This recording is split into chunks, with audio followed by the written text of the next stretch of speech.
For an eternity, the volcanic cone of Mount Vesuvius has dominated the landscape of southern Italy. 2,000 years ago, it would shape history. At that time, Rome was an all-powerful empire.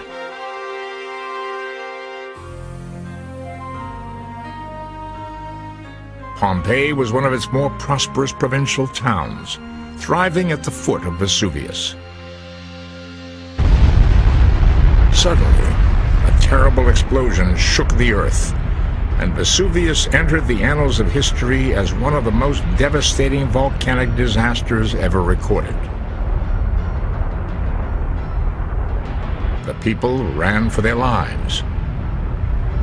Some took cover in their homes, others tried fleeing to the nearby sea, but thousands would not escape. In a matter of hours, homes, buildings, and the people themselves were covered by a thick layer of volcanic ash and debris. Everything was entombed and forgotten, to lie in undiscovered silence for centuries. Archaeologists discovered the hollow cavities which the decayed bodies left behind. These were used as molds to produce eerie plaster casts of the victims, and the once vital inhabitants of ancient Pompeii now lie here, distorted in agony, exactly where they fell. What secrets did the people leave behind? What mysteries are entombed with them? A journey into the ancient past to a city frozen in time.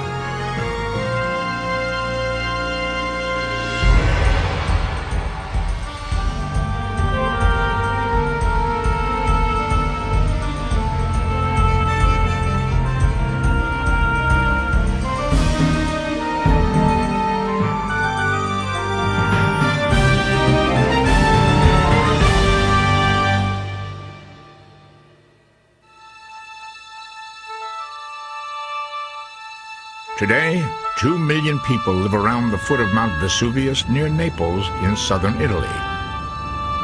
The inhabitants of modern-day Pompeii are very much aware of the constant threat posed by the still active volcano. Farmers tend fertile fields where, just a few feet below, lie the remains of an ancient civilization. Sprawling over 160 acres, the layout of ancient Pompeii is much like that of any modern city. Unequaled among historical sites for its remarkable state of preservation, Pompeii is a unique showcase of ancient art and architecture.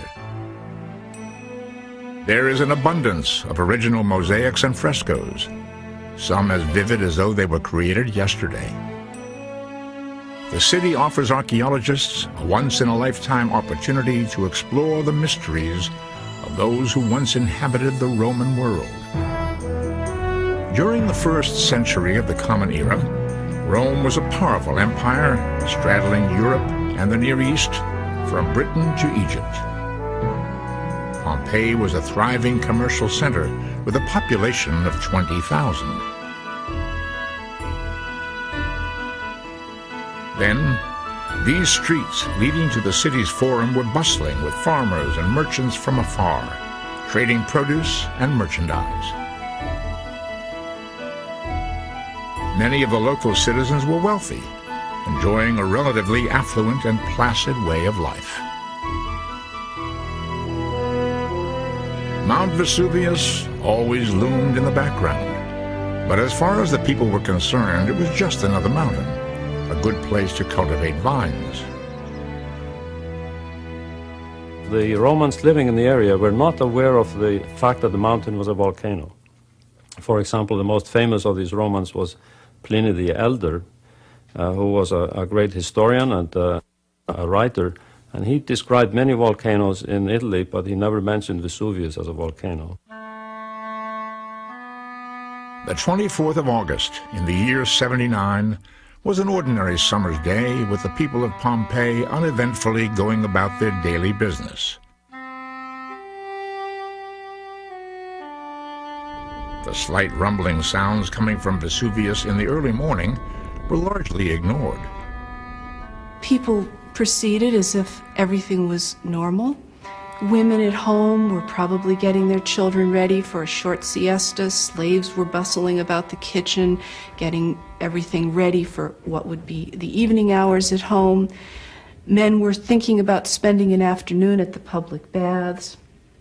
But the rumbling didn't stop.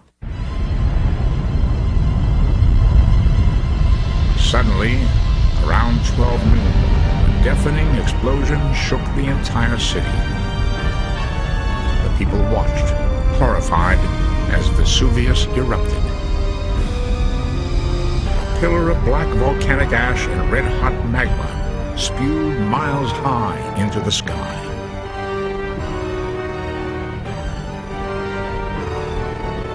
Then a torrent of suffocating ash fell upon the city, followed by complete darkness.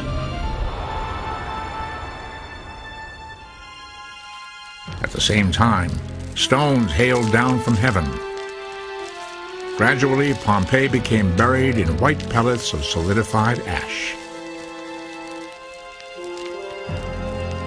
They hadn't seen an eruption before, so I don't think that they had any true idea what they were encountering. They must have been really terrified, however, with the addition of the eruption to the earthquake. And I suspect it took a lot of them an awfully long time to figure out that they were actually going to be buried by these pellets. Two men whose names have come down to us from that time were witness to the inferno. Pliny the Elder, an admiral in the Roman Navy, died attempting to rescue victims. His nephew, Pliny the Younger, wrote the only eyewitness report to have survived the disaster. On Mount Vesuvius, broad sheets of fire and leaping flames blazed at several points, their bright glare emphasized by the darkness of the night. The buildings were now shaking with violent shocks and seemed to be swaying to and fro as if they were torn from their foundations. Outside, on the other hand, there was the danger of falling pumice stones. It was a choice of fears. Some huddled in corners, collecting their belongings with them there, and thought, we'll wait it out, it will stop. But it didn't stop. And 17 hours later, it was still raining ashes. And many of the roofs of the town had collapsed from the weight of these ashes. Some people then were trapped in their cellars, others were trapped in their homes, and many others still were trapped as they tried to flee the city. Pliny the Elder did not grasp the severity of the situation until it was already too late. My uncle decided to go down to the shore and investigate the possibility of an escape by the sea. The flames and smell of sulfur drove the others to take flight, and he stood leaning on two slaves, and then suddenly collapsed. I imagine because the dense fumes stifled his breathing and choked him. Pliny the Younger also describes his own death-defying escape. You could hear the shrieks of women, the wailing of infants, and the shouting of men. Then ashes began to fall again, this time in heavy showers. We rose from time to time and shook them off.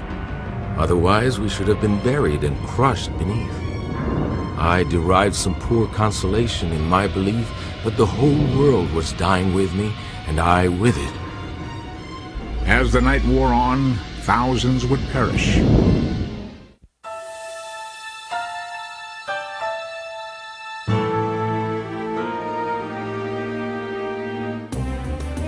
Death and destruction rained down from the sky for an entire day and night. As Pompeii writhed in agony, another town lay in the direct path of the volcano's fury. 9 miles away, neighboring Herculaneum was a small seaside resort for the Roman rich and famous. But even fame and wealth would not save the inhabitants that terrible night. As Vesuvius erupted, Herculaneum was entombed in a layer of ash 40 feet thick. Today, beneath the rubble and debris, pieces of carbonized wood can still be seen. Such evidence enables volcanologists to reconstruct the city's final moments. Even complete window shutters and doors are preserved. Artifacts like these reveal that Herculaneum's destruction was very different from that of Pompeii. We know that around midnight, the style of the eruption changed dramatically. Instead of a very high eruption column, all of a sudden the ash and pumice comes out of the crater as a flow, a glowing avalanche, a dust cloud that is moving like a nuclear blast in all directions from the crater at velocities of about 100 to 200 miles per hour. Within minutes, this cloud would have reached Herculaneum. And this cloud is hot enough to carbonize wood and to melt glass. Obviously, it is lethal. At Herculaneum's public baths, this marble washing bowl now stands below the window, where it once stood in ancient times. But when the bath was excavated, the bowl was found hurled across the room. Its impression can still be seen imprinted on the solidified volcanic magma. The Vesuvius eruption in 79 AD was one of the largest volcanic explosions in history. In terms of the energy, the amount of energy involved, it is much larger than any nuclear explosion that has been set off on the Earth. One of the great mysteries of Herculaneum is the absence of human skeletal remains in the town. The houses and streets seem to be deserted. What happened to the people? Did they know something that their neighbors in Pompeii did not? Were they forewarned of the disaster and had time to escape? Archaeologists always thought so, until a grisly discovery was made. More recent excavations right at the seashore of Herculaneum have brought a much grimmer and sadder result to our understanding of this mystery. Upwards of 100 victims have been found, and some of them are so well preserved and give us such poignant details of those tragic final moments that we can say quite a bit about their stories and what happened to them at the end of the city. This was the first time we have ever come face to face with human remains from the ancient Roman world.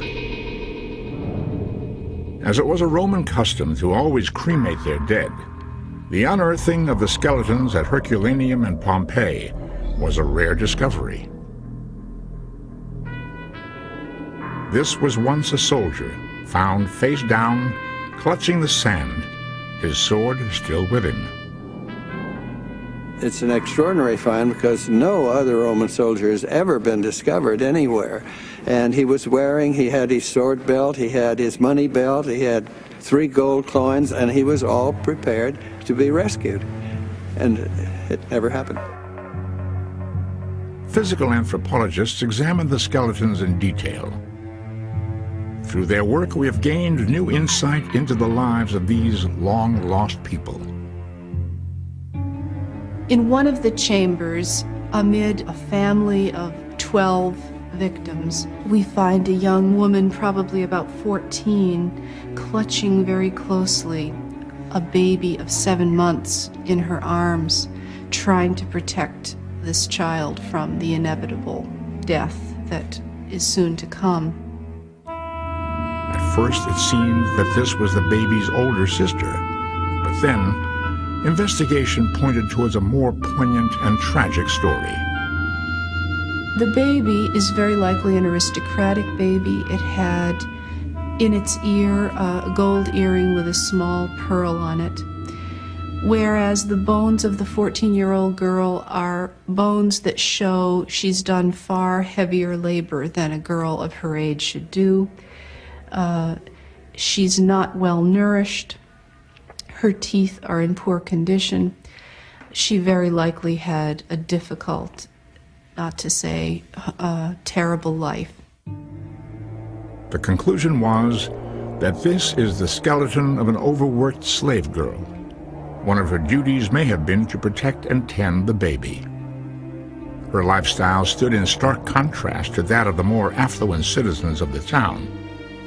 The gleaming white teeth of some remains indicate healthy nutrition, at least for most of the population. This is the only find of Roman bodies, the only important find ever made. So for the first time we can find out what Romans were really like, and not just the way they looked from statues and frescoes. Perhaps the most moving examples to survive Pompeii's fearful night of destruction are these silent forms. After what must have been a terrible death, bodies decomposed, leaving eerie cavities within the hardened volcanic ash. These are casts made by archaeologists after filling the hollow spaces with plaster of Paris, forever preserving the form of the victims exactly as they were caught at the moment of death.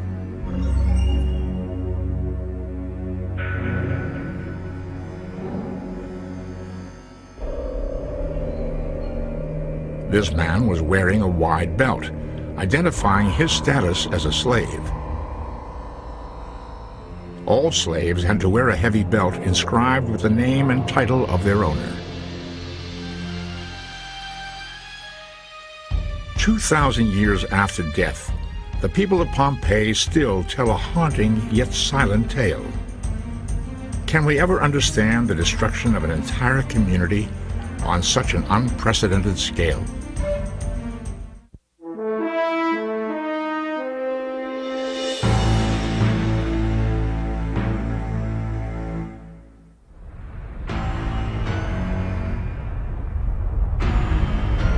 The eruption of Vesuvius in the year 79 is comparable to the drama of Mount St. Helens in the state of Washington in 1980. In both cases, volcanic ash was hurled high into the air, followed by a devastating explosion. But the eruption of Vesuvius was 3 times more powerful than that of Mount St. Helens. In just a few hours, 2 prosperous cities disappeared from the face of the earth, taking with them the great works and accomplishments of their inhabitants. Where ash and lava once covered the cities, grass and vines slowly took possession of the land. Gradually, the place faded from memory. More than 1,500 years would pass before Herculaneum would be rediscovered. It was totally by accident. In 1709, 2 monks were sinking a well when they inadvertently struck the marble floor of an ancient theater. Pompeii was also discovered by accident. The digging of a canal actually produced part of the city, and it became clear that there was something there. And during the early days, excavation was not an archaeological enterprise, but it was really a treasure hunting activity in order to provide objects for the royal collection. During the 17th and 18th centuries, kings from Vienna and Spain ruled Naples. To provide their courts with classical statues, Roman gold and silver, they ordered excavations of the ruins. Plundering the area in search of ancient bounty, treasure hunters secretly sank numerous shafts and tunnels, many of them still visible today. It was only in 1861 that orderly scientific excavations at Pompeii and Herculaneum began, and have continued unabated ever since.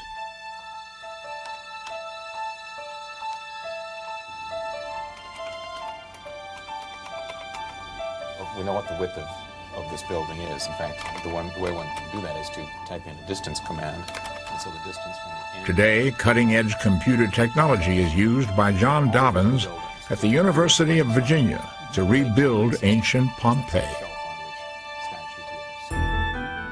In binary building blocks, he's reconstructing as 3-dimensional computer images a series of public buildings from the city's forum.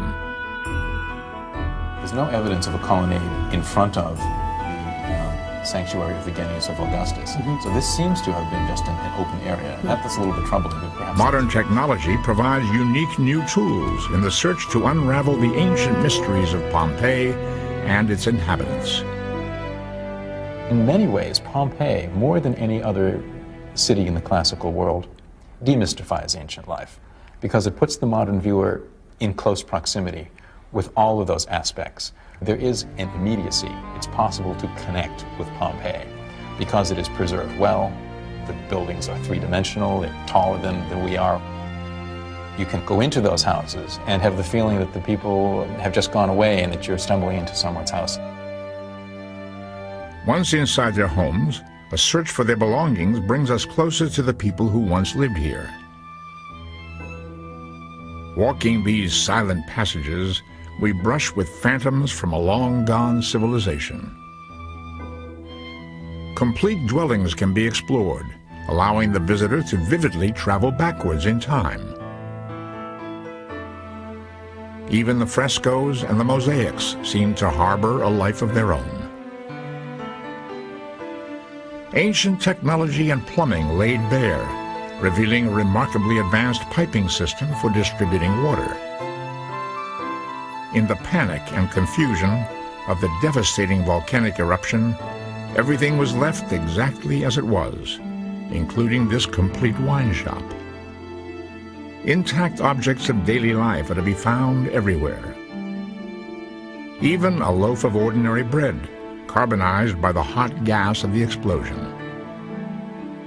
Pompeii and Herculaneum become opportunities for us to time travel to the ancient world, not just time travel to a century or to a period or to a decade, but in fact time travel to one day in the ancient world, to 24 August 79 CE, and see the moment at which these people met their deaths. Obvious everywhere is the enormous wealth and extravagance of the villas of the well-to-do. Wall paintings and mosaics of exquisite artistry.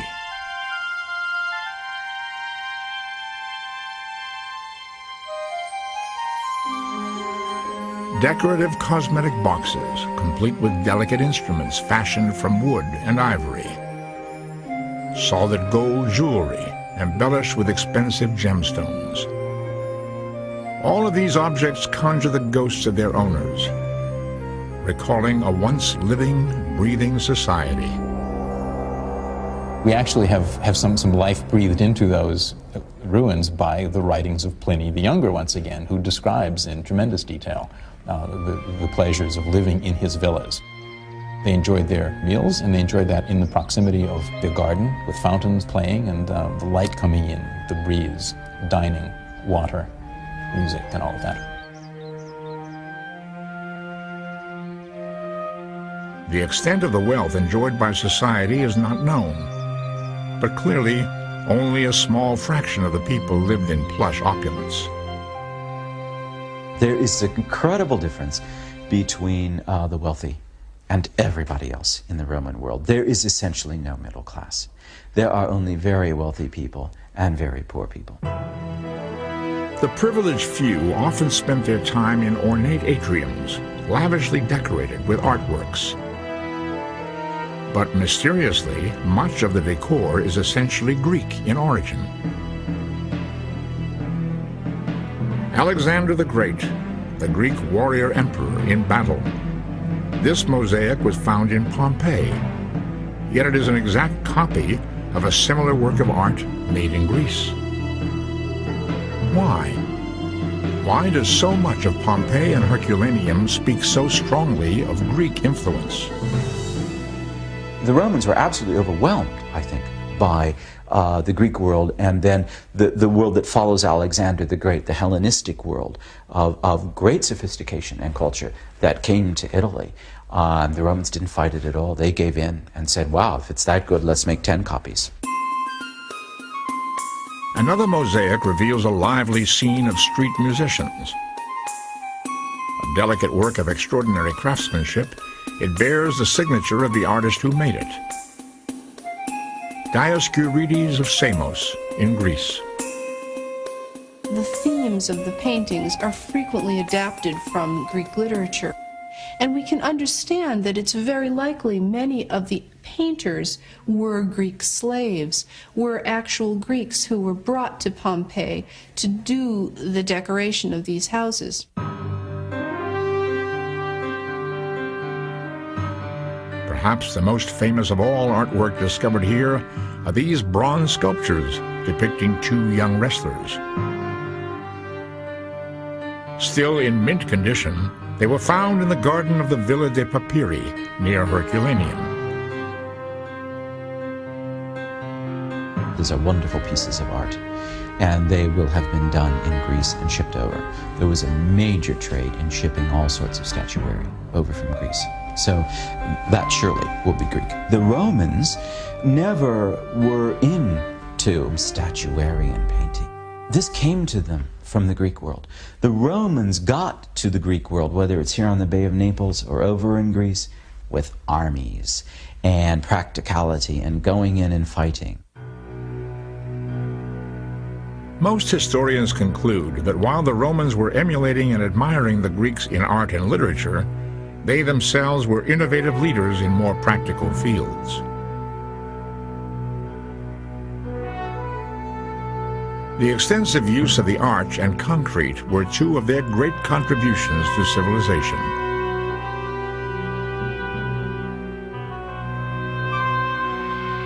The Romans conquered the world and built their empire on the mighty power of the sword, but then reinforced it with massive civil engineering skills. Little in this world unfolds as we predict. The people of Pompeii could not have foreseen the contributions they would make to the chain of humanity. In the 1st century before the Common Era, the wealthy lounged in luxurious indoor baths illuminated by sunlight, thanks to an anonymous Roman who had invented glass windows. Villas with paned windows would spread throughout the Roman Empire and the Mediterranean, eventually leading to the design of the greenhouse. In the ensuing centuries, the popularity of the greenhouse would soar, inspiring interest in harnessing the power of the sun. This quest would reach bold new heights in 1959, when Pioneer 4, the United States' first solar-powered satellite, was launched into orbit. An enduring link to the modern world, Pompeii and Herculaneum's architectural marvels still stand, just as they did 2 millennia ago.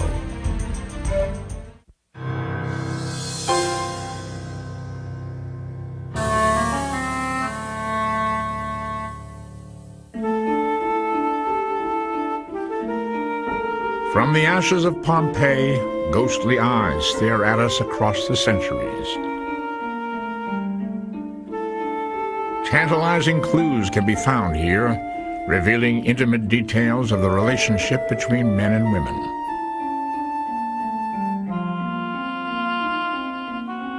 A lady of the house holding a stylus and writing tablet, indicating that she is literate and well-educated.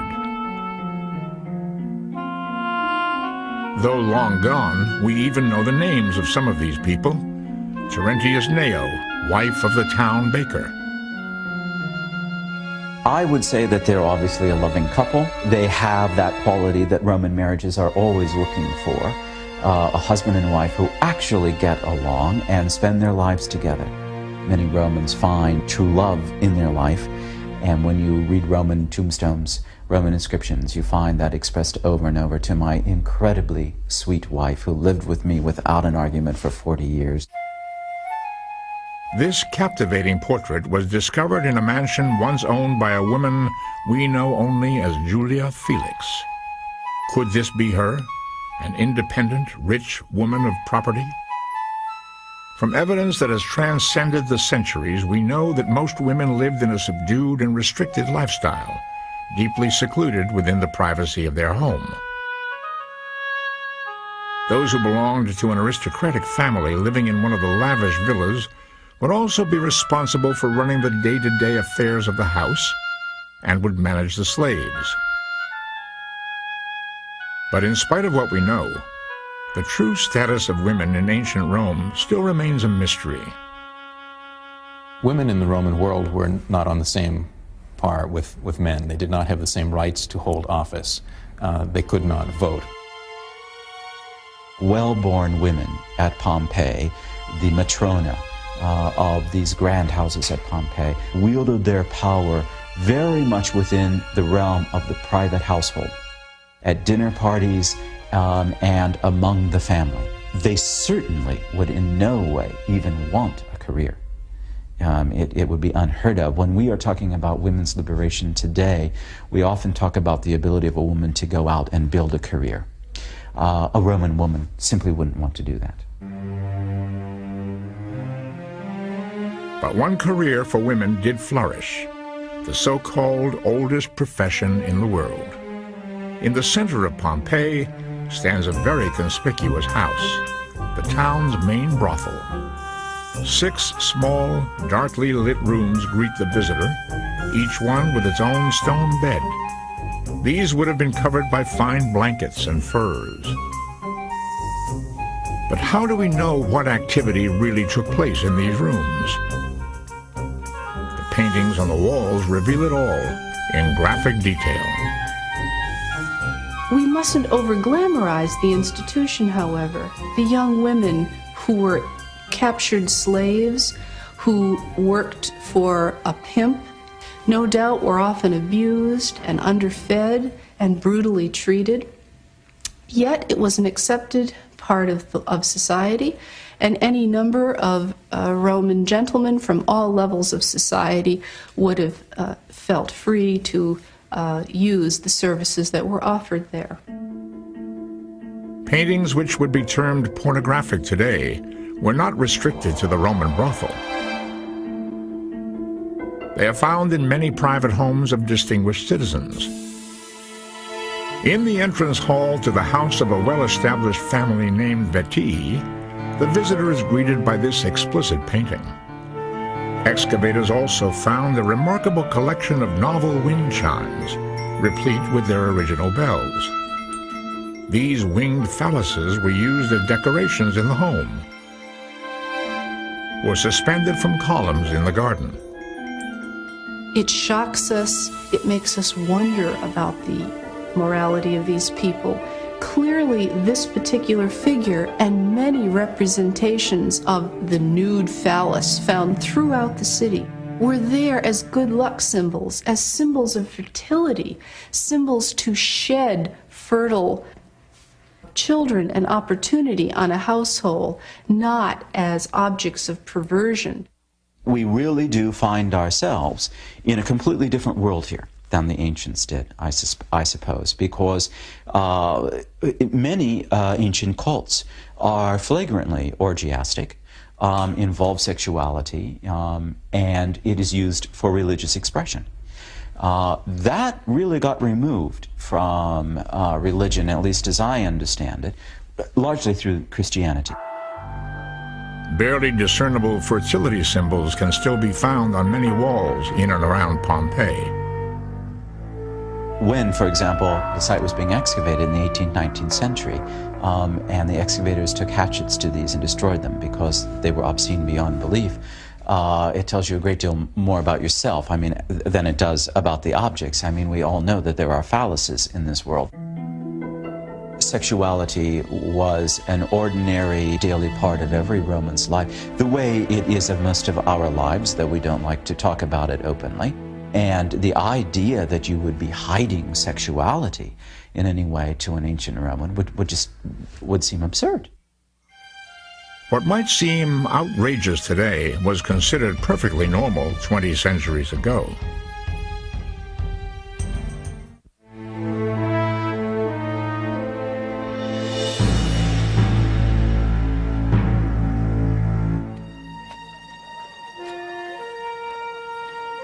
As Pompeii and Herculaneum slowly yielded their treasures to the modern world, what did the artifacts reveal about the workings of ancient Roman society? In confronting the city's rich aristocrats, we may envy them for their flamboyant lifestyle. Yet there is a dark side to the story. The city's opulent habits were founded upon huge reserves of human labor. And this in turn required a constant provision of slaves. As the Roman Empire marched in triumph across conquered territory, it consumed vast human resources, absorbing slaves as the spoils of war. All the time, capturing cities meant killing the men and taking into slavery the women and children of a town and bringing them wholesale into Rome. They came from Egypt, they came from Greece, they came from Tunisia. There was as much a slave trade as there was a trade in cloth, in wine, and in other articles of produce.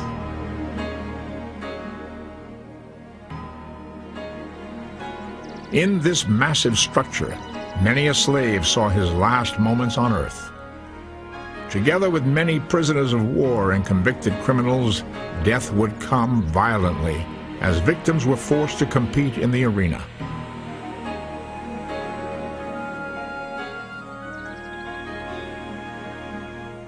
Known as the Gladiator Games, they took place here in a massive amphitheater which accommodated up to 20,000 spectators.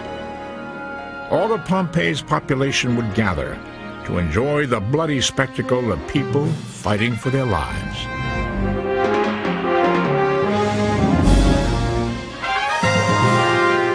One of the most popular forms of entertainment was the fight-to-death contest.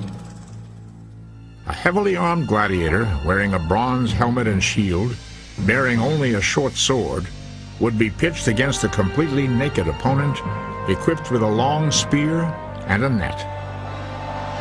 It was brutal, a source of cheap thrills for the bloodthirsty audience.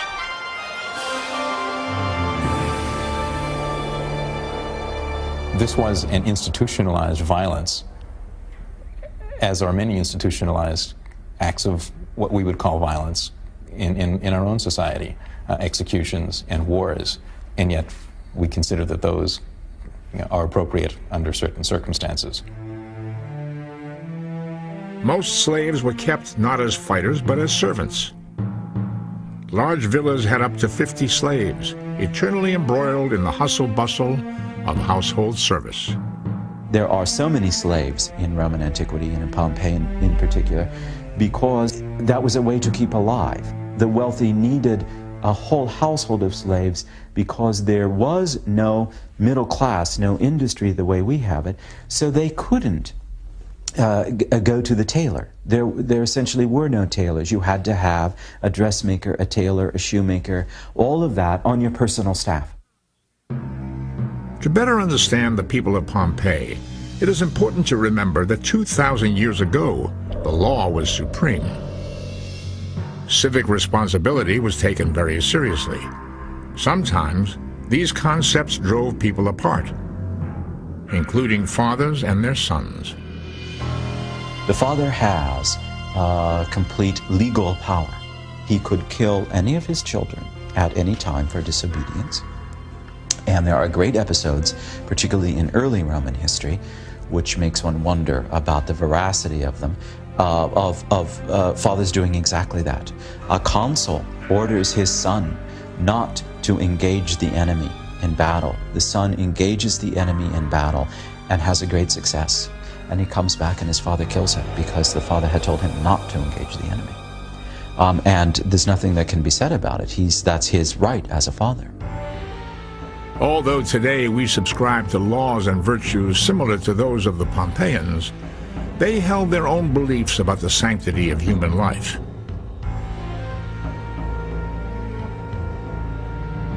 They don't have this sacred feeling for life the way we do. I'm sure each of them had it for his own life, but when it came to life in general, well, people die. There were so many poor people that you see death all of the time.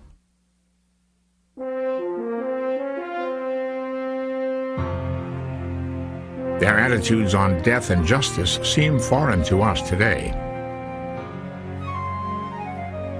Roman values were quite different from the Judeo-Christian tradition that was being introduced to the Western world at that time.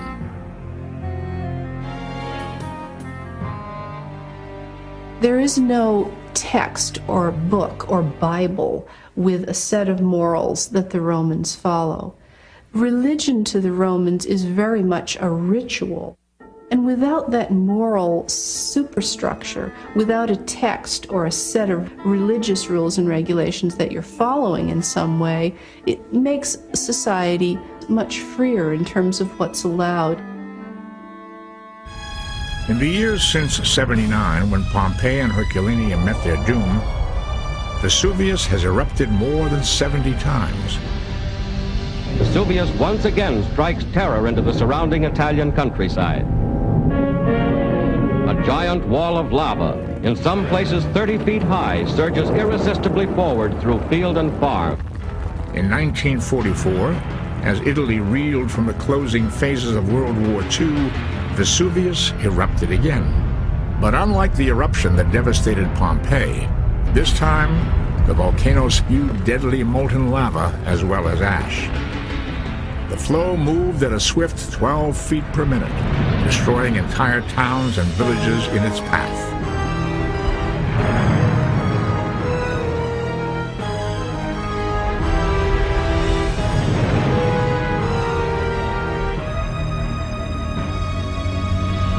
The worst eruption occurred in 1631, when 18,000 lost their lives.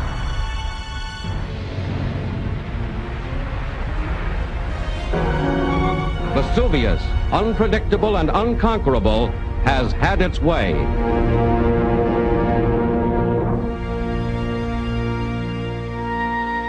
Today the mountain is silent once again, its anger long vented, and Vesuvius broods like a great sentinel above the landscape. At its feet lie only the ruins and remains of a once proud Roman heritage in which many mysteries yet prevail. The mystery is that although we have all of these objects, like we have no place else in all of the Roman world, these people are still just beyond our grasp. The human element there, which we share with them, helps, but they're just beyond our grasp. Pompeii offers a wonderful poetic magic for all of us.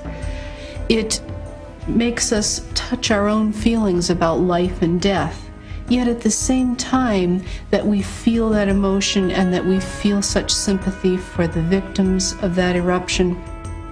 As we uncover the pumice stones and remove the pyroclastic mud flows, we have to realize we're coming into a world of enormous cultural difference. And the quest for that truth is what the archaeologist's mission must be. In one dreadful night, a volcano entombed an entire ancient community. But in spite of the evidence that lies here, it is difficult to comprehend a society so remote from our own. The people of Pompeii may continue to remain a mystery to us for all time.